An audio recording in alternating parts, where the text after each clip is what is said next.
बातमी रामदास कदमांनी ठाकरेंवरती साधलेल्या निशाण्यासंदर्भात आहे।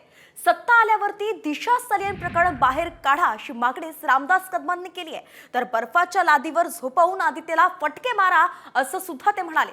दापोलीच्या सभेत रामदास कदमांनी शिंदेंना हे आवाहनच केलंय। शहांना ठाकरे भेटले असते तर सीएम असते असं सुद्धा रामदास कदम उद्धव ठाकरेंसंदर्भात म्हणाले। पुन्हा शिवसेना, भाजप, राष्ट्रवादी, आरपीआयची सत्ता येणार आणि सगळ्यात पहिल्यांदा तुम्हाला काम करायचं आहे शिंदे साहेब। कारण मी मंत्रिमंडळामध्ये नसेन तर मी होम मिनिस्टर नसेन तर मुख्यमंत्री म्हणून तुम्हाला पहिल्यांदा काम देतोय। दिशा सालियनचं प्रकरण बाहेर काढा, दिशा सालियनचं प्रकरण पहिल्यांदा बाहेर काढा आणि त्याच्यामध्ये हा दोषी आढळला ना हे पिल्लू तर याला बर्फाच्या लादीवर झोपून नको त्या जागेवर ह्याला फटके द्या, हे पहिल्यांदा तुम्हाला मी सांगतोय। उद्धव ठाकरेला देवेंद्र फडणवीस साहेबांनी 10 फोन केले, उद्धवजी मला भेटायचं आहे, उद्धवजी मला मातोश्रीमध्ये यायचं आहे, नाही म्हणून सांगितलं, नाही म्हणून सांगितलं का त्याला काँग्रेससोबत जाऊन त्याला मुख्यमंत्री व्हायचं होतं।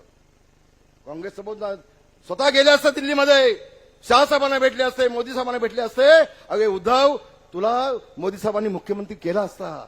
त्या आतमध्ये दिवाळीमध्ये काय झालं मला माहित नाही, तू किती खोटं बोलतोस किती खोटं बोलतोस मला त्याशी देणं घेणं नाही।